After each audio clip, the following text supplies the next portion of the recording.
السلام عليكم ورحمة الله وبركاته. إن الحمد لله نحمده ونستعينه ونستغفره ونؤمن به ونتوكل عليه ونعوذ بالله من شرور أنفسنا ومن سيئات أعمالنا. من يهد الله فلا مضل له ومن يضلله فلا هادي له. ونشهد أن لا إله إلا الله وحده لا شريك له ونشهد أن سيدنا ومولانا محمدا عبده ورسوله أرسله بالحق بشيرا ونذيرا وداعيا إلى الله بإذنه وسراجا منيرا. أما بعد فقد قال الله تبارك وتعالى في القرآن العظيم والفرقان المجيد بعد أعوذ بالله من الشيطان الرجيم بسم الله الرحمن الرحيم. ولا تحسبن الذين قتلوا في سبيل الله أمواتا بل أحياء ولكن لا تشعرون. صدق الله مولانا العلي العظيم. وقال نبينا صلى الله عليه وسلم حب الوطن من الإيمان أو كما قال صلى الله عليه وسلم. எல்லா விதமான புகழும் புகழ்ச்சியும் ஏக வல்லவனாகிய அல்லாஹ் ஒருவனுக்கே உண்டாவதாக. ஸலவாத்தும் சலாமும் நம்முடைய உயிரிலும் மேலான உத்தம நபி ஸல்லல்லாஹு அலைஹி வஸல்லம் அன்னவர்களின் மீதும் அன்னவர்களின் சத்திய சன்மார்க்கத்தை முழுமையான முறையில் பின்பற்றிய உத்தம சத்திய சஹாபா பெருமக்கள் மீதும் அவர்களை பின்துயர்ந்த அனைத்து நல்லடியார்கள் நம்மவர்களின் மீதும் அல்லாஹ்வின் சாந்தியும் சமாதானமும் என்றென்றும் நின்று நிலவட்டுமாக. கண்ணியத்திற்குரிய அன்பார்ந்த பெரியவர்களே, சகோதரர்களே, நாளைய தினம் சனிக்கிழமை நம்முடைய இஸ்லாமியர்களுக்கு முஸ்லிம்களுக்கு ஒரு சிறந்த ரெண்டு விதமான சிறப்புகள் நிறைந்த ஒரு மகிழ்ச்சியான ஒரு நாள். அதில் முதலாவது மகிழ்ச்சி என்னவென்று சொன்னால், நம்முடைய உயிரிலும் மேலான உத்தம நபி ஸல்லல்லாஹு அலைஹி வஸல்லம் அவர்கள் பிறந்த மாதத்தின் துவக்க நாள், ஆரம்ப நாள் ரபியுல் அவ்வல். ரபி என்று சொன்னாலே வசந்தம், ஆரம்ப வசந்த காலத்தின் துவக்க நாள் நாளைய சனிக்கிழமை. இன்று இரவு நமது நாயகம் ஸல்லல்லாஹு அலைஹி வஸல்லம் அவர்கள் பிறந்த மாதத்தின் பிறை பார்க்கப்படும். பிறை பார்த்த பிறகு தமிழகத்தில் எல்லா பள்ளிகளிலும் மௌலூது ஷரீஃப் ஓதப்படுகின்றது. நபியின் மீது உண்டான பிரியத்தின் அடிப்படையில் ஓதப்படுகின்றது.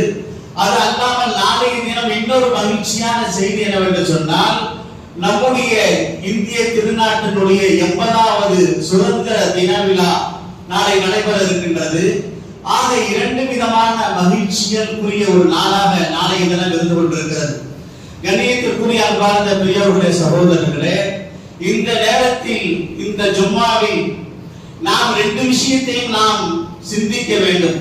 முதலாவது, இப்போது நமக்கு தேவை என்னவென்று சொன்னால், இந்த இந்தியா சுதந்திரத்திற்காக வேண்டி இந்த சுதந்திர போராட்டம் எப்பொழுது ஆரம்பமானது, ஆங்கிலேயர்கள் எப்பொழுது நம்முடைய இந்தியாவை கைப்பற்றுவதற்காக வேண்டி அவர்களுடைய முயற்சி எப்பொழுது இருந்து ஆரம்பித்தது, அதற்காக வேண்டி யார் யாரெல்லாம் பாடுபட்டார்கள், முயற்சி செய்தார்கள், எத்தனை உயிர்கள் தியாகம் செய்யப்பட்டது என்பதை பற்றி எல்லாம் நாம் தெரிந்து கொள்வது நமக்கு மிக அவசியமான ஒன்றாக இருந்து கொண்டிருக்கிறது. நாம நினைச்சுக்கிட்டு இருக்கிறோம், ஆங்கிலேயர்கள் ஏதோ வந்தாங்க 100 வருஷம் அப்படி இப்படி இந்தியாவை இது பண்ணிட்டு அப்புறம் ஓடி போயிட்டாங்க அப்படின்ட்டு சாதாரணமா நாம நினைக்கிறோம். ஆங்கிலேயர்கள் வெறும் 100 வருஷம் மட்டுமல்ல, ஆங்கிலேயர்கள் கிட்டத்தட்ட 450 வருஷங்கள் இந்தியாவில் அவர்களுடைய அட்டூழியங்களையும் அவருடைய ஆதிக்கத்தையும் செலுத்தியிருக்கிறார்கள். நமக்கெல்லாம் அவருடைய வரலாறு தெரியாது. நம்ம எல்லாம் சாதாரண நினைச்சுட்டு இருக்கிறோம், ஏதோ வந்தாங்க ஒரு 100 வருஷம் ரொம்ப சேட்டை பண்ணாங்க, அட்டூழியம் பண்ணாங்க, அவங்களை அடிச்சு விரட்டிட்டாங்க. ஆனா உண்மையான சரித்திரங்கள் எல்லாம் இன்று மறைக்கப்பட்டு விட்டது. இன்னைக்கு எந்த ஸ்கூல் புக்குலையும் காலேஜ் புக்குலையும் அந்த உண்மையான சரித்திரங்கள் எல்லாம் மாற்றப்பட்டு விட்டது, மறைக்கப்பட்டு விட்டது. அது யாருக்கு தெரிகிறது இல்லை. நிறைய உருது கிதாபுகள்ல, அரபி கிதாபுகள்ல, இது அல்லாம ஆங்கில இங்கிலீஷ் புக்குகள்லையும் இதனுடைய உண்மையான சரித்திரங்கள் எல்லாம் சொல்லப்பட்டிருக்கிறது. எப்படி இந்தியாவை முகலாய மன்னர்கள் கிட்டத்தட்ட 700 ஆண்டுகள் முகலாய மன்னர்கள் இஸ்லாமிய ஆட்சி செய்தார்களோ இதே போன்று ஸ்பெயின் நாட்டுக்கு அரபில உந்துருஸ் நாடு ஸ்பெயின் நாடு, அந்த ஸ்பெயின் நாட்டையும் அதாவது இஸ்லாமியர்கள் 700 வருஷம் ஆட்சி செஞ்சிருக்கிறாங்க. 700 வருஷம். அந்த 700 வருஷம் ஆட்சி செஞ்சு கொண்டிருக்கும் பொழுது இடையில கொஞ்சம் கொஞ்சமாக இந்த பிரிட்டிஷ்காரங்கள், இந்த ஐரோப்பியர்கள் உள்ளே பூந்து அங்க உள்ள முஸ்லிம்களுக்கு மத்தியில் உள்நாட்டு குழப்பத்தை ஏற்படுத்தி கொஞ்சம் கொஞ்சமாக இந்த ஐரோப்பியர்கள், இந்த பிரிட்டிஷ்காரர்கள் அந்த நாட்டை கைப்பற்ற ஆரம்பித்து கிபி 1492 முழுமையான முறையில் இஸ்லாமிய ஆட்சி அங்கே வீழ்த்தப்பட்டது. இஸ்லாமிய ஆட்சி முறியடிக்கப்பட்டது. ஆங்கிலேயருடைய ஆட்சி கொண்டு வரப்பட்டது. இந்த அளவுக்கு 700 வருஷம் ஆட்சி செஞ்ச அந்த ஸ்பெயின் நாட்டை இந்த ஆங்கிலேயர்கள் கொஞ்சம் கொஞ்சமாக உள்ளே சென்று முழுமையான முறையில் முஸ்லிம்களுடைய ஆட்சியை வீழ்த்தப்பட்டு ஆங்கிலேயருடைய ஆதிக்கம் கொண்டு வரப்பட்டது. அதுக்கு பிறகு ஒரு 6 வருஷம் அமைதியா இருந்தான் இந்த பிரிட்டிஷ்காரங்க, ஆங்கிலேயர்கள், ஐரோப்பியர்கள். ஒரு 6 வருஷம் அமைதியா இருந்தான். அதுக்கு பிறகு 1498 முதலாவதாக ஐரோப்பாவில இருந்து ஒரு முஸ்லிம் மாலுமி சலாஹுதீன் என்று சொல்லக்கூடிய ஒரு முஸ்லிம் கப்பலோட்டியை எடுத்துக்கொண்டு ஐரோப்பா நாட்டில் இருந்து கேரளாவுக்கு இருக்கக்கூடிய கோழிக்கோடு கப்கப்பா என்று சொல்லக்கூடிய அந்த துறைமுகத்தில் ஒரு கூட்டம் வந்து இறங்குகிறது. அதாவது ஆங்கிலேயருடைய ஒரு பெரிய கூட்டம் கேரளாவில் வந்து இறங்குகிறது. அவர்கள் வந்து இறங்கி கொஞ்சம் கொஞ்சமாக சூழ்ச்சியில் செய்கிறார்கள். நாட்டை கைப்பற்றுவதற்கு என்ன செய்வது? இது எப்பன்னு கேட்டா கிபி 1498 அப்ப அந்த நேரத்துல கேரளாவுல குஞ்சாலி மலைக்காய் சொல்லிட்டு ஒரு பெரிய ஃபேமஸான குடும்பம்னா காசு பணம் அவருக்கு நிறைய இருந்துச்சு. அதே மாதிரி வீரமும் இருந்துச்சு. காசு பணம் மட்டும் இருந்தா பத்தாது, வீரமும் இருந்துச்சு. அப்ப அந்த குஞ்சாலி மலைக்காய் அவர் சொன்னாரு, அதாவது இந்த ஆங்கிலேயர்கள் கொஞ்சம் கொஞ்சமாக நம்முடைய இந்திய மண்ணிலே காலூண்ட அவர்கள் ஆசைப்படுகின்றார்கள். நான் ஒருபோதும் அதற்கு சம்மதிக்க மாட்டேன். ஏன் கேட்டா அப்ப எல்லாம் பிளைட் வசதி எல்லாம் கிடையாது, அதாவது விமானம் தான் கிடையாது. எங்க இருந்தாலும் கப்பல்ல தான் வரணும். அதனாலதான் சொல்லுவாங்க, அரபு நாட்டுல இருந்து முதல்ல சஹாபாக்கள் காலத்துல கப்பல்ல தான் கேரளாவுக்கு வந்தாங்க. கேரளாவுக்கு கோழிக்கோடுக்கு முதல்ல கப்பல்ல வந்தாங்க. அதனாலதான் இந்தியாவிலே முதலாவதாக கட்டப்பட்ட பள்ளி கேரளாவில் தான் இருக்கு. இதே மாதிரி தான் ஆங்கிலேயர்களும் முதலாவதாக வந்தது அது கேரளா இருக்கக்கூடிய கோழிக்கோடு துறைமுகத்துக்கு தான் முதல் வந்தது. அப்ப வந்து கொஞ்சம் கொஞ்சமாக கால் விட ஆரம்பிக்க இந்த குஞ்சாலை மலைக்காய் அவர் என்ன செஞ்சாரு கேட்டா, நான் ஒருபோதும் சம்மதிக்க மாட்டேன், இவர்களை எதிர்த்து நான் போராடுவேன் என்று சொல்லிக் கொண்டிருந்தார். அப்புறம் பார்த்தா கொஞ்ச நாளைக்கு பிறகு, சில வருடங்களுக்கு பிறகு அங்க பிரிட்டிஷ்ல இருந்து 25 போர் கப்பல்கள், இதெல்லாம் எப்ப நடக்குதுன்னா 1498 1510 நடக்குது. அப்ப அதாவது பிரிட்டிஷ்ல இருந்து 25 போர் கப்பல்களுடன் கோழிக்கோடு துறைமுகத்துக்கு 25 போர் கப்பல்கள். அப்ப இந்த 25 போர் கப்பலையும் அவர்கள் பார்த்து விட்டு இந்த போர் கப்பல்களை எல்லாம் நான் முறியடிப்பேன் என்று சொல்லி அவருடைய சொந்த பணத்துல 200 போர் கப்பல்கள் வாங்கினார். எத்தனை போர் கப்பல்? 25க்கு பரமாக 200 போர் கப்பல்களை வாங்கி இந்த 200 போர் கப்பல்களை கொண்டு பெரும் தியாகிகளை அவர் உருவாக்கி நீங்க போக இந்த ஆங்கிலேயரை எதிர்த்து வெள்ளையனே நாட்டை விட்டு வெளியேறு என்று போராடி இந்த ஆங்கிலேயர்களை நீங்கள் விரட்டுங்கள் என்று சொல்லி அந்த குஞ்சாலி மலைக்காயுடைய பெரிய முயற்சியில கொஞ்சம் கொஞ்சமாக கேரளாவிலிருந்து அவர்கள் ஒதுக்கப்பட்டார்கள். அந்த ஒதுக்கப்பட்டது மட்டுமல்ல, அதோடு முடியவில்லை. அதாவது 1498 ஆரம்பிச்சது 1595 கிட்டத்தட்ட 100 ஆண்டுகள் ஆரம்பத்தில் ஆங்கிலேயர்களை எதிர்த்து போராடியவர்களே கேரளாவில் இருக்கக்கூடிய குஞ்சாலி மலைக்காயுடைய குடும்பத்தார்களும் அதே போன்று மாப்பிள மலைக்காரர்களும் தான் ஆரம்பத்தில் இந்த ஆங்கிலேயர்கள் விரட்டியவர் 100 ஆண்டுகள் விரட்டினார்கள்.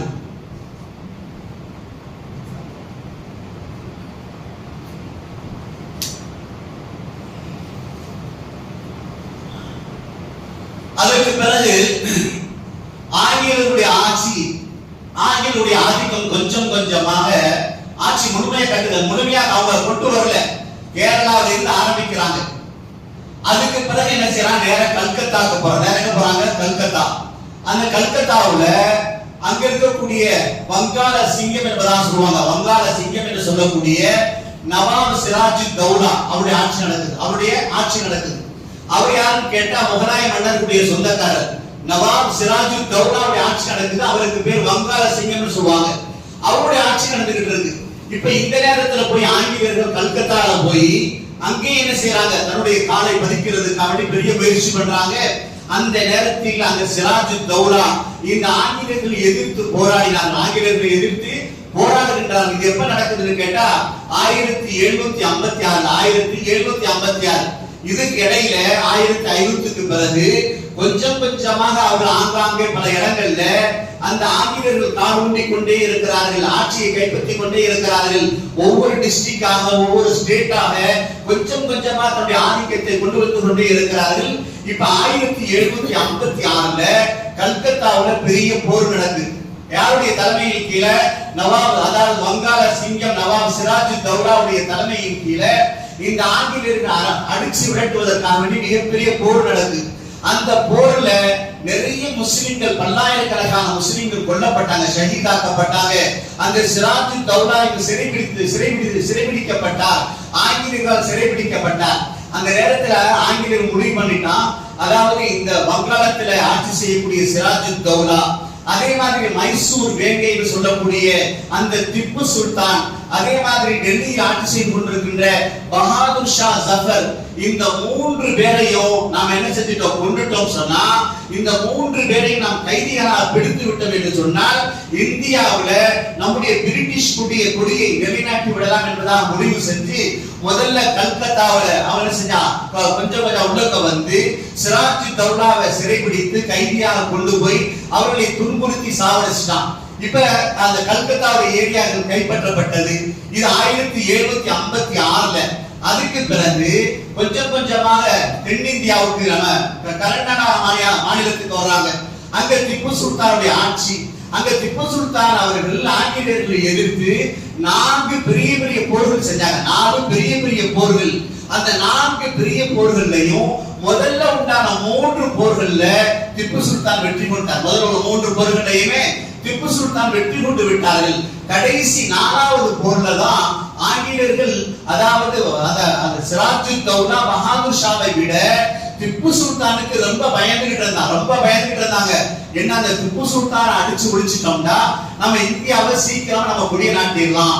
எந்த அளவுக்கு கேட்டா, ஆங்கிலேயருடைய வீட்டில் வளரக்கூடிய சின்ன சின்ன பிள்ளைகளுக்கு எல்லாம் இப்ப நம்ம பிள்ளைங்க ஒழுங்கா சாப்பிடல, சாப்பாடு சாப்பிட மாட்டேங்குது, பால் குடிக்க மாட்டேங்குதுன்னா பூச்சாண்டி வரோம், பூச்சாண்டிட்ட புடிச்சு கொடுத்துருவோம் அப்படின்னு சொல்ற மாதிரி அந்த ஆங்கிலேயர்கள் என்ன சொல்லுவாங்களா, திப்புட்ட புடிச்சு கொடுத்துருவோம், அதனால சீக்கிரம் சாப்பிட்டு சீக்கிரம் பால் குடி அப்படின்னு மிரட்டுவாங்க. அந்த அளவிற்கு திப்பு சுல்தானை மிரட்டக்கூடிய அளவுக்கு, திப்பு சுல்தான் என்ற பெயரை கேட்டாலே அவர்கள் அஞ்சக்கூடிய அளவுக்கு இருந்தார்கள்.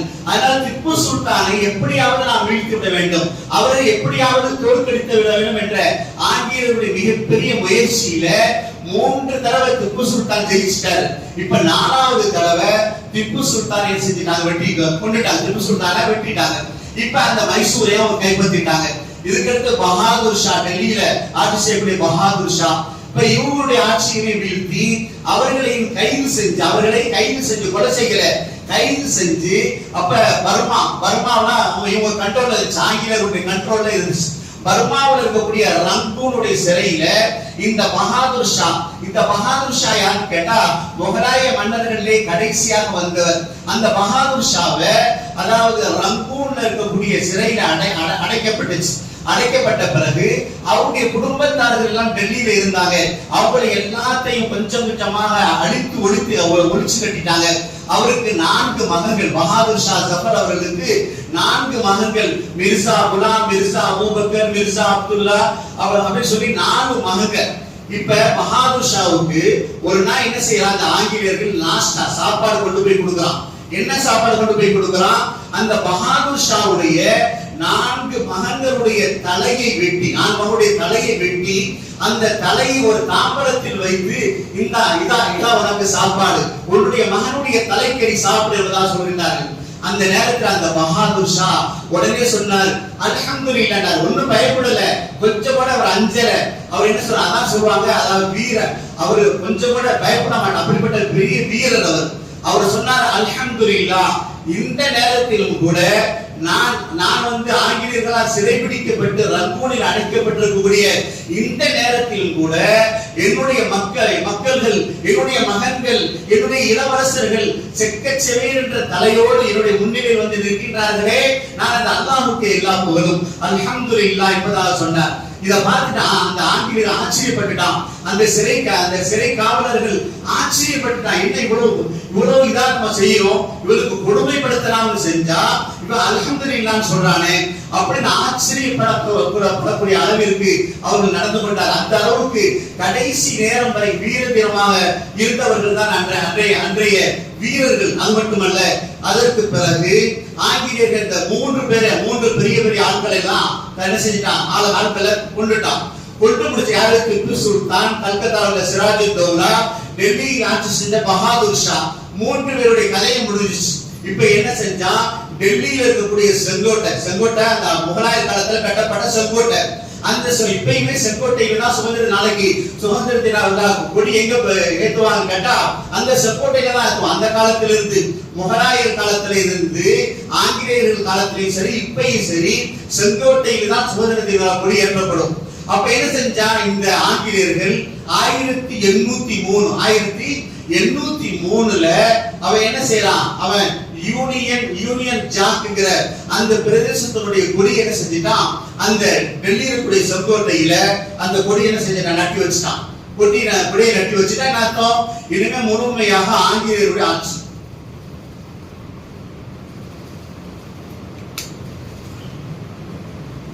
இப்பதான் 1803 தான் முழுமையான முறையில முழு இந்தியாவையும் ஆங்கிலேயர்கள் தன்னுடைய கைவசப்படுத்தினது 1803.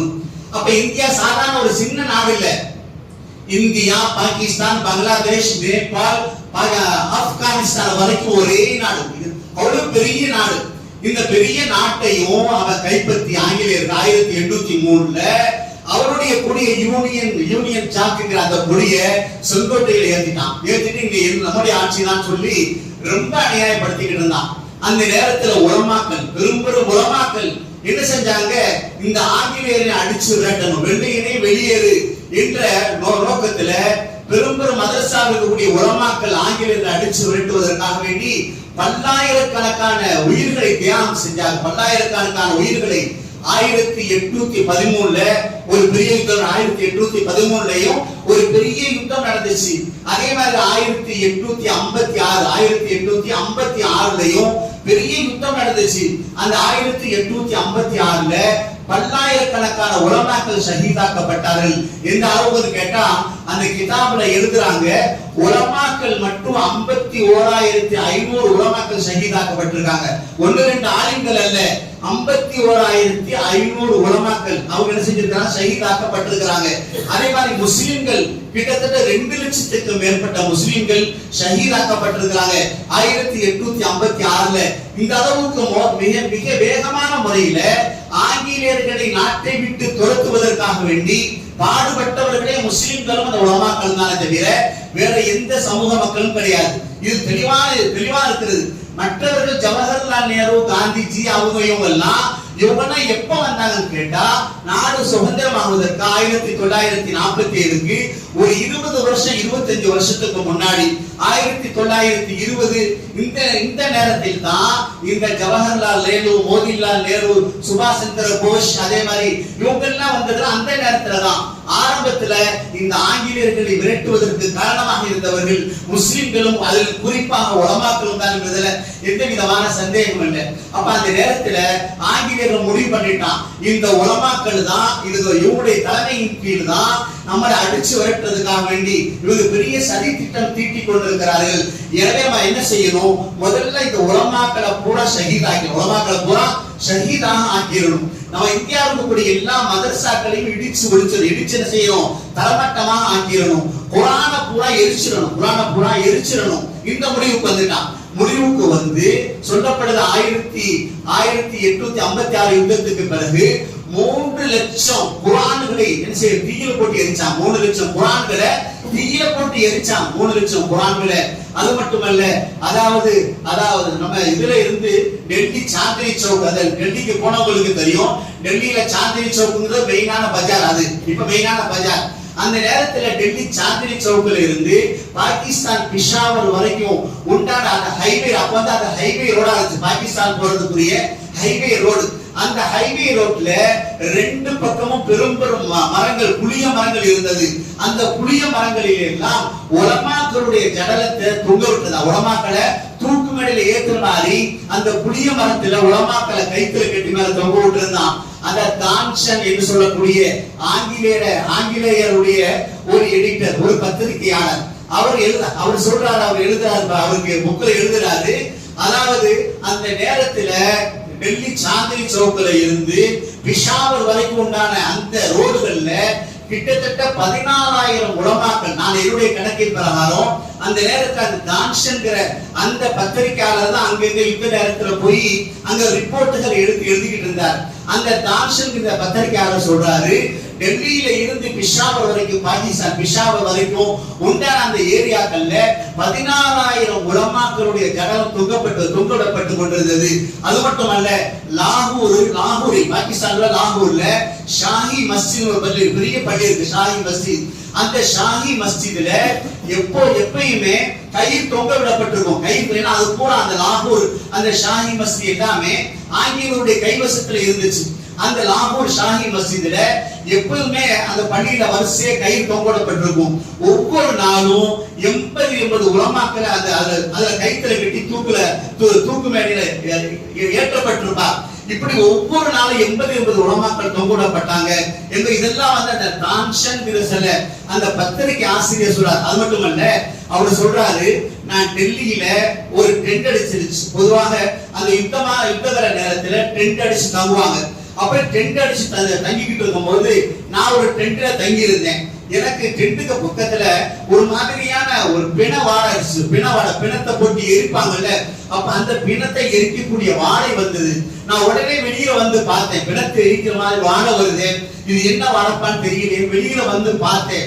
வெளியில வந்து பார்த்தா 40 உலமாக்களை நிர்வாணமான முறையில, 40 உலமாக்களை நிர்வாணமான முறையில ட்ரெஸ் இல்லாம 40 உலமாக்களை அந்த ஆங்கிலேயர்கள் புடிச்சு கொண்டு வரான். எல்லாருக்கும் பெரிய பெரிய தாடி இருக்குது, ஆனா ட்ரெஸ் இல்ல.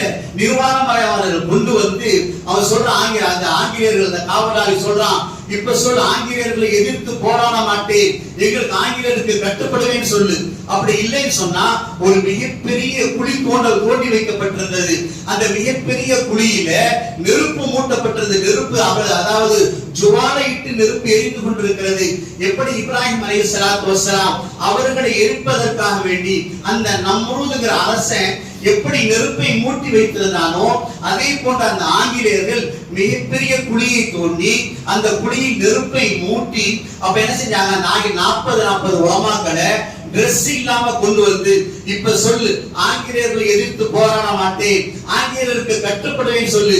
அப்படி இல்லைன்னு சொன்னா உனக்கு முன்னாடி 40 உலமாக்கள் இதே மாதிரி எரித்து கொண்டிருக்கிறார்கள், இல்லைன்னா உன்னை கொண்டு போய் போட்டுருவேன் அப்படின்னு சொல்லி மிரட்டி அந்த நேரத்துல அந்த உலமாக்கள் கூறினார்களாம். அப்படி கிதாபில் எழுதுறாங்க, அந்த உலமாக்கள் கூறினார்களாம், நாங்கள் உயிருக்கு பயப்படக்கூடிய ஆள் அல்ல, நாங்கள் மௌத்துக்கு பயப்படக்கூடிய ஆள் அல்ல, நாங்கள் ஹப்பாப் ரலியல்லாஹு தஆலா அன்ஹு, எப்படி சஹாபாக்களுடைய காலத்துல ஹப்பாப் ரலியல்லாஹு தஆலா அன்ஹு அவர்களை அந்த விரோதிகள் மக்கத்து முஷ்ரிக்கீன்கள் என்ன செஞ்சாங்க, அதாவது நெருப்பு கங்குகளை மக்கமா நகரத்து வீதியில நெருப்பு கங்குகளை கொண்டாந்து போட்டு கப்பாப் ரலியல்லாஹு அவர்கள் அதற்கு மேலே படுக்க வைப்பார்கள். இந்த அளவுக்கு துன்புறுத்துவார்கள். இந்த அளவுக்கு ஹதீஸ்ல வருதுன்னு சொன்னா கப்பாப் ரலியல்லாஹு அந்த கொழுப்பு அது அப்படியே வடிஞ்சு இடையே ஓடுமா. அந்த நெருப்பு கங்குனால அவருடைய உடல்கள்லாம் அப்படி இதாகி அது கொழுப்பு இடையே ஓடுமா. அந்த அளவுக்கு மோசமான நிலைமையில கப்பாப் ரலியல்லாஹு வேதனை செய்யப்பட்டாங்க. அந்த நேரத்தில் அந்த உலமாக்கள் அந்த ஆங்கிலேயர்கள் நெருப்பு குண்டத்துல தூக்கி போடும் போது அந்த ஆங்கிலேயர்கள் அந்த உலமாக்கள் சொன்னாங்கன்னா, நாங்க யாருன்னு தெரியுமா? நாங்க கப்பாப் ரலியல்லாஹுடைய வாரிஸ். எங்களுடைய ரூஹ், எங்களுடைய உயிர் என்ன தெரியுமா? எங்களுடைய உயிர், எங்களுடைய உடலுக்குள் இருக்கக்கூடிய உயிர் கப்பாவுடைய உயிர் என்பதாக சொல்லிவிட்டு நாங்கள் எதற்கும் அஞ்ச மாட்டோம். இந்த நேரத்திலும் சொல்கின்றோம், ஆங்கிலேயர்கள் விரட்டி அடிக்க நாங்கள் பாடுபடுவோம். எங்களுடைய கடைசி மூச்சு இருக்கிற வரைக்கும் ஆங்கிலேயர்கள் நாங்கள் எதிர்த்து போராடுவோம் என்று சொல்லி மிக வேகமாக சொல்லி ஷஹீதாக்கப்பட்டார்கள்.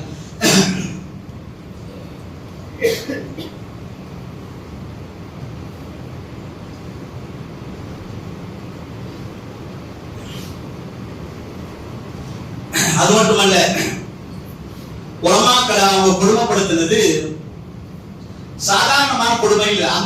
அந்த ஆங்கிலேயர்கள்லாம் இப்பயும் சரி, இப்பயும் அமெரிக்கால யூரோப்லாம் போய் பாருங்க, பன்றிக்கறி அவங்களுக்கு ஜாயிஸ், பன்றிக்கறி அவங்களுக்கு ஜாயிஸ். நம்ம எப்படி நம்ம கடையில ஆட்டுக்கறி விற்கிறோ அதே மாதிரி பன்றிக்கறி அதை சாதாரணமா விற்கும். அவங்க என்ன செஞ்சாங்க, எல்லா பன்றி கறிக்கடைகள்ல விற்கக்கூடிய எல்லா கொழுப்புகளையும் கொண்டு சேர்த்து உலமாக்களுடைய ஜடலத்தை, அந்த ஆலிம்களுடைய ஜடலத்தை ட்ரெஸ் எல்லாம் கலட்டிட்டு இந்த பன்றி கொழுப்புக்குள்ள அதை வச்சு உடலை வச்சு சுத்தி அதுக்கு மேல கொண்டு போய் நெருப்புல போடுவாங்க. இப்படி எழுதுறாங்க. உலமாக்களுடைய ஜடலத்தை பன்றி கொழுப்புகளால் அவங்கள சுருட்டி அதுக்கு மேல போடுவாங்க. அதான் சொல்லுவாங்கல்ல, அதாவது எரியிற நெருப்புல எண்ணெயாண்டா ஊத்துற சொல்லுவாங்க. பொதுவாக சொல்லுவாங்க, எரியிற நெருப்புல எண்ணெயை ஊத்துற மாதிரி ஆல்ரெடி எரிஞ்சுக்கிட்டு இருக்குது, அதுல கொழுப்புல சுருட்டப்பட்ட உடலை தூக்கி போட்டா அவருடைய நிலைமை என்னவாகும். இது மட்டுமல்ல, இன்னும் எழுதுறாங்க, உலமாக்களுடைய ஜடலத்துல சாக்குல வச்சு கட்டி மரத்துல கட்டி வச்சிருவானா. மரத்துல உயிரோட மரத்துல கட்டி வச்சு கீழே இருந்து என்ன செய்வானா, கீழே இருந்து துப்பாக்கியில சுடுவான். இந்த மாதிரி மோசமான கொடூரங்கள் எல்லாம் அந்த நேரத்தில் கொடுக்கப்பட்டு கொண்டிருந்தது. இது எல்லாம் இவ்வளவு பெரிய தியாகங்கள் செய்துதான் நம்ம இந்தியாவை ஆங்கிலேயர்கிட்ட கைப்பற்றி இருக்கிறாலே தவிர முஸ்லிம்களுடைய முழு தியாகம் தானே தவிர இது வேறு யாருடைய தியாகம் கிடையாது. யாருடைய தியாகம் கிடையாது. எந்த அளவுக்கு கேட்டா 1866 தேவபந்து மதரசா டெல்லியில, யூபியில இருக்கக்கூடிய தேவபந்து மதரசா உருவானது. அங்க இருக்கக்கூடிய பெரும் உலமாக்கள் இந்த இந்திய சுதந்திர போராட்டத்திற்காக வேண்டி பெரும் தியாகங்களை செஞ்சிருக்கிறாங்க. அதுல சொல்றாங்க, அதாவது தேவபந்து மதரசாவுடைய ஆரம்ப மாணவர் மௌலானா ஷேகுல் ஹிந்த் மஹ்மூத் ஹசன் ரஹ்மத்துல்லாஹி அலைஹி அவங்களுடைய தலைமையின் கீழே பெரிய போராட்டம் நடந்துச்சு. 1900ல 1911ல பெரிய போராட்டம் நடந்துச்சு. அந்த நேரத்துல அவர்களை என்ன செஞ்சுட்டாங்க, அவங்கள சிறை கைதியா பிடிச்சிட்டாங்க ஆங்கிலேயர்கள். ஷேகுல் ஹிந்த் மஹ்மூத் ஹசன் சாஹிப் ரஹ்மத்துல்லாஹி அலைஹி தேவபந்து மதரசாவுடைய 25 ஆண்டுகள் பிரின்சிபாலாக இருந்தவங்க, அவங்கள ஆங்கிலேயர்கள் கைது செஞ்சுட்டாங்க. அவங்க மட்டுமல்ல, அவங்களுடைய மாணவர்கள் 3 பேர், மொத்த 4 உலமாக்களை கைது செஞ்சாங்க. எங்க வச்சு கைது செஞ்சாங்கன்னு கேட்டா மக்கா முக்கர்ரமால வச்சு கைது செய்யறாங்க. எங்க ஏன் அங்க போய் கைது செஞ்சாங்கன்னு கேட்டா இந்த உலமாக்கள் எல்லாம் என்ன செஞ்சாங்க, மக்கா மதீனாவில் இருக்கக்கூடிய அங்க உள்ள கவர்னர்கள்ட்ட எல்லாம் இந்த ஆங்கிலேயர்களுடைய ஆதிக்கம் அதிகமாயிருச்சு. எனவே இவர்களை விரட்டுவதற்காக வேண்டி நாங்கள் இஸ்லாத்தை, நம்ம இந்தியாவில் இருக்கக்கூடிய உலமாக்கள், நம்முடைய முஸ்லிம்கள் எல்லாரும் போராடுகின்றோம், இதற்கு நீங்கள் சப்போர்ட் தரணும் அப்படின்னு கேட்டு அவங்கள்ட்ட அதற்குரிய அந்த விண்ணப்பத்தை கொடுக்கறதுக்காண்டி போன நேரத்துல இதை எவனோ ஒருத்தன் போட்டு விட்டுட்டான். இதை எவனோ ஒருத்தன் ஆங்கிலேயர்கிட்ட போட்டு விட்டுட்டான். இதை கேள்விப்பட்டு பிரிட்டிஷ்காரனுடைய ஒரு படை, காவல் படை மக்காவுக்கு வந்துருச்சு. அங்கே வச்சு அவங்க சிறை பிடிக்கப்பட்டு அங்கிருந்து அவங்க மிஸ்ர் நாட்டுக்கு, எகிப்து நாட்டுக்கு கொண்டு வரப்பட்டு கைரோவில் இருக்கக்கூடிய ஒரு பெரிய சிறையில இருட்டு அறையில் அடைக்கப்பட்டாங்க. 4 உலமாக்கள், பெரும் உலமாக்கள், அவங்க பல கிதாபுகளை எழுதியிருக்கிறாங்க, புகாரி ஷரீஃபுடைய விளக்குரை எல்லாம் எழுதியிருக்கிறாங்க. அப்படிப்பட்ட பெரும் உலமாக்களை கைரோவில் இருக்கக்கூடிய ஒரு சிறையில இருட்டறையில் அடைக்கப்பட்டிருக்கிறாங்க. அதுக்கு பிறகு அந்த கைரோவில் இருந்து அவர்கள் வெளியாக்கப்பட்டு, அதாவது இங்கிலாந்தில் இருக்கக்கூடிய மால்டாங்கிற ஊர்ல அந்த இடத்துல உள்ள சிறைச்சாலையில அவங்க சிறையில வைக்கப்படுறாங்க. இத்தனை நான் ஒரு நாள் 2 நாள் இல்ல, 3 வருஷம் 7 மாசம் சிறையில் இருக்காங்க. மௌலானா ஷேகுல் முஹம்மது ஹசன் சாஹிப் ரஹ்மத்துல்லாஹி அலைஹி, அவருடைய மாணவர் ஹுசைன் அஹமது மதனி ரஹ்மத்துல்லாஹி அலைஹி, அவருடைய மாணவர் அப்துல் பாரி, இப்படி மொத்தம் 4 உலமாக்கள் அந்த மாட்டாங்கிற சிறையில 3 வருஷமும் 7 மாசமும் அந்த சிறைக்குள்ள இருக்கிறாங்க. சிறைக்குள்ளனா சாதாரண தண்டனை இல்ல. அந்த தலைவரா இருக்கக்கூடிய ஷேகுல் ஹிந்த் முஹம்மது ஹசன் சாஹிப் ரஹ்மத்துல்லாஹி அலைஹி அவங்கள மாலை நேரத்தில், நீ தான தலைவன் சொல்லிட்டு மாலை நேரத்தில் அந்த சிறை ரூம்ல இருந்து அந்த ஆங்கில சிறை காவலாளிகள் அவரை கொண்டு போவாங்க. வேற எங்கேயோ கொண்டு போற மாதிரி கொண்டு போய் என்ன செய்வாங்கன்னா, நல்ல இரும்ப நெருப்புல நல்லா சூடு காட்டி அவருடைய முதுகுல பூரா சூடு போட்டு விடுவாங்க. முதுகுல பூரா சூடு போட்டு விடுவானா. சூடு போட்டு அவருடைய முதுகுல எல்லாம் அப்படியே சதை எல்லாம் இல்லாமல் அப்படியே படுக்க வைத்த நிலையில கொண்டு வந்து ரூம்ல மட்டும் போட்டு போயிடுவான். படுக்க வச்ச நிலையை கொண்டு வந்து ரூம்ல போட்டு போயிடுவான். இப்படியே 3 வருஷமும் 7 மாசமும் அந்த சிறையில் படாத பாடுபட்டு அதற்கு பிறகு வெளியே வந்து சில காலங்கள் அவங்க நினைச்சிட்டாங்க, மஃபாத் ஆயிட்டாங்க. அவங்களை குளிப்பாட்டும் போது மௌலானா ஹுசைன் அஹமது மதனி ரஹ்மத்துல்லாஹி அலைஹி சொல்றாங்க, நான் தான் என்னுடைய உஸ்தாத் ஷேகுல் ஹிந்த் முஹம்மது ஹசன் ரஹ்மத்துல்லாஹி நான் தான் குளிப்பாட்டினேன். நான் குளிப்பாட்டும் போது அவருடைய முதுகுல பார்த்தேன், முதுகுல பூரா நெருப்பு காயங்கள் இருந்துச்சு. நெருப்பு காயங்கள் புண்ணா போய் இருந்துச்சு. பல இடத்துல முதுகுல குடி உழுந்து போயிருச்சு. அந்த அளவுக்கு மோசமான முறையில் அவங்க சித்திரவதை செய்யப்பட்டார் என்பதாக சொல்லப்படுகின்றது. அன்பிற்குரிய பெரியோர்களே, சகோதரர்களே, நம்முடைய இந்தியா திருநாட்டை ஆங்கிலேயர்களிடமிருந்து கைப்பற்றினது அதிகமா முஸ்லிம்களுடைய தியாகம் தானே தவிர 1917 இருந்து 1920 வரைக்கும் இந்த உலமாக்கள் மால்டா ஜெயில அடைக்கப்பட்டு 1920ல கப்பல் மார்க்கமாக இங்கிலாந்துல பாம்பே வராங்க. அப்ப பாம்பே வரக்கூடிய நேரத்துல அவங்கள வரவேற்கிறதுக்காக வேண்டி ஜவஹர்லால் நேரு, மோதிலால் நேரு, அதே மாதிரி அபுல் கலாம் ஆசாத், காந்திஜி, இவங்க எல்லாம் பெரும்பாலும் தலைவர்கள் எல்லாம் இந்த 4 பேர் 3 வருஷமா சிறையிலிருந்து வராங்களே அப்படின்னு சொல்லி அவங்கள வரவேற்கிறதுக்காக போகக்கூடிய நேரத்துலதான் அப்பதான் வெளியே வந்த உடனே மௌலானா ஷேகுல் முஹம்மது ஹசன் சாஹிப் ரஹ்மத்துல்லாஹி அலைஹி சொன்னாங்க, அதாவது நாங்க சரியான ஒரு ஆங்கிலேயர்கிட்ட ஒரு சரியான ஒரு சிக்கல்ல மாட்டிக்கிட்டோம். இப்பொழுது நாம வந்து ஒரு 3 காரியங்களை செய்யணும். என்ன காரியம்? இனிமே நம்ம மட்டும் என்ன செய்யக்கூடாது, அதாவது முஸ்லிம்கள் உலமாக்கள் மட்டும் இந்த சுதந்திரத்துக்காக வேண்டி பாடுபடக்கூடாது. நம்முடன் மற்ற சமூக மக்களையும் நாம் சேர்த்துக் கொள்ள வேண்டும். நம்முடன் மற்ற சமுதாய மக்களை நாம் சேர்த்துக் கொள்ள வேண்டும். முதலாவது விஷயம். இரண்டாவது, இனிமேல் ஆயுதங்களை ஏந்தி நம்ம போர் செய்ய வேண்டாம். அஹிம்சை முறையில நாம் போர் செய்ய வேண்டும். மூன்றாவது, நமக்கு மத்தியில் எந்த பிரச்சனை, அதாவது நமக்கு மத்தியில எந்த இயக்கங்களும் நமக்கு மத்தியில் உண்டான உள்நாட்டு பிரச்சனைகள் நமக்கு மத்தியில் எதுவுமே இருக்கக்கூடாது என்ற இந்த 3 விஷயத்தை சொல்லி அஹிம்சையான முறையில் நாம் இனிமேல் யுத்தம் செய்ய வேண்டும் என்று சொன்னது யாருன்னு கேட்டா மௌலானா ஷேகுல் ஹிந்த் முஹம்மது ஹசன் சாஹிப் ரஹ்மத்துல்லாஹி அலைஹி தான். அப்ப அந்த நேரத்துல காந்திஜி அவர்களை அஹிம்சையினுடைய அந்த போராட்டத்துக்கு தலைவராக மௌலானா தேவபந்துடைய மௌலானா ஷேகுல் முஹம்மது ஹசன் சாஹிப் ரஹ்மத்துல்லாஹி அலைஹி நியமிக்கிறாங்க. தலைவராக காந்திஜியை நியமிக்கிறது மட்டுமல்ல, காந்திஜி தான் இதற்கு பொருத்தமான ஆள், அவருக்கு மகாத்மா என்ற பட்டத்தை கொடுத்தவர்களே அந்த தேவபந்துடைய உலமாக்கள் தான் அவருக்கு மகாத்மா பட்டம் கொடுத்தாங்க. அப்படி இந்திய சுதந்திரத்திற்காக பாடுபட்டு கடைசியில் அதாவது அந்த அளவுக்கு பாடுபட்டவர்கள் இந்த முஸ்லிம்கள் தான். ஆனா இன்னைக்கு எப்படி ஆயிடுச்சுன்னு கேட்டா, இன்னைக்கு முஸ்லிம்களுடைய பெயர்கள் எல்லாம் அழிக்கப்பட்டுருச்சு. முஸ்லிம் பெயர்கள் எல்லாம் போயிடுச்சு. குஞ்சாலி மரைக்காயர் கேரளாவில் இருக்கக்கூடியவங்க 200 போர் கப்பலை வாங்கி கொடுத்தாங்க. அந்த போர் கப்பலுக்கு மாலுமியாக அந்த போர் கப்பலை ஓட்டக்கூடிய கப்பல் ஓட்டியாக தான், அதாவது தூத்துக்குடியில் உண்டான வாவு சிதம்பரனால போடப்பட்டிருந்தது. ஆனா இன்னைக்கு பார்த்தா நம்முடைய ஸ்கூல் புக்குகள், வரலாற்று புக்குகள்ல வாவுசியுடைய பெயர் இருக்குதே தவிர அந்த குஞ்சாலி மரைக்காயருடைய பெயரோ, தூத்துக்குடியில பக்கீர் முகமது ராவுத்தர் அவங்க 2 லட்சம் ரூபாய் அதாவது கப்பல் வாங்குறதுக்காக வேண்டி கொடுத்தாங்க. இன்னைக்கு அவங்களுடைய பெயர் இல்லை. ஆனா இந்த அளவுக்கு கேட்டா 1940க்கு பிறகு கேரளாவில் இருந்து அதாவது மாப்பிள்ளை முஸ்லிம்கள் பெரும் கூட்டம் வந்தாங்க. வந்து காந்திஜியுடன் காந்திஜியை ஆங்கிலேயர்கள் அவங்க எப்படியாவது காந்திஜியை கைது பெறணும், சிறைப்பிடிக்கணும் என்ற முயற்சியில் ஈடுபட்டிருக்கும் போது கேரளா முஸ்லிம்கள் தான் அவர்களை பாதுகாத்தார்கள். கேரளா முஸ்லிம்கள் தான் அவர்களை பாதுகாத்தாங்க வருது. காந்திஜியை காப்பாற்றுவதற்காக வேண்டி கடைசி நேரத்தில் 3010 கேரளா முஸ்லிம்கள் அவர்களை சூழ்ந்து இருந்தவர்களை எல்லாம் ஆங்கிலேயர்கள் சுட்டு அவர்கள் எல்லாரும் ஷஹீதாக்கிட்டாங்க. அப்ப கடைசி நேரத்திலும் கூட அந்த காந்திஜியை பாதுகாத்தது கேரளத்து முஸ்லிம்கள் தான் என்பதாக நம்ம சரித்திரத்தை நாம் படிச்சிருக்கிறோம். ஆனா அன்பிற்குரிய பெரியவர்களே, சகோதரர்களே, ஆக இந்திய சுதந்திரத்திற்காக வேண்டி பாடுபட்டவர்கள் நம்முடைய இஸ்லாமியர்கள் இந்த சரித்திரத்தை, இந்த மாதிரி விஷயங்கள் எல்லாம் நம்முடைய இளைய சமுதாயத்துக்கு தெரிவிக்கணும். இது கண்டிப்பா இதை நம்ம ஏன்னா இப்ப ஸ்கூல் புக்குகள்லாம் அதெல்லாம்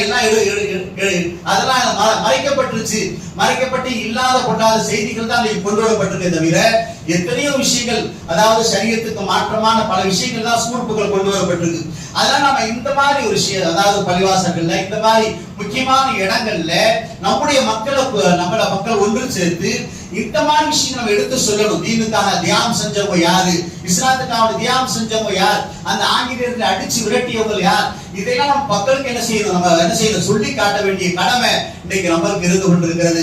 ஆக எல்லாம் வல்ல அல்லாஹ் தபாரக வ தஆலா எவ்வாறு அந்த முஹ்லிஸான இக்லாஸான அந்த பெரும்பெரும் உலமாக்கள், அந்த பெரும்பெரும் முஸ்லிம்கள் தீனுக்காக நம்முடைய நாட்டுக்காக வேண்டி பாடுபட்டார்களோ அதே போன்று நாமும் நம்முடைய நாட்டை காப்பதற்காக வேண்டி கடைசி வரை நாம் பாதுகாப்பதற்கும் நம்முடைய இந்திய திருநாட்டில் இஸ்லாமிய முறைப்படி நம்ம கடைசி காலம் வரை வாழ்வதற்கு ஷரியத்தினுடைய சட்டத்திற்கு எந்த விதமான மாற்றம் ஏற்படாமல் அல்லாஹ் அனைத்தையும் பாதுகாப்பானா என்று கேட்டுக்கொண்டு என்னுடைய உரையை முடித்துக் கொள்கின்றேன். வாஹிரு தஅவானா அல்ஹம்துலில்லாஹி ரப்பில் ஆலமீன். வஸ்ஸலாமு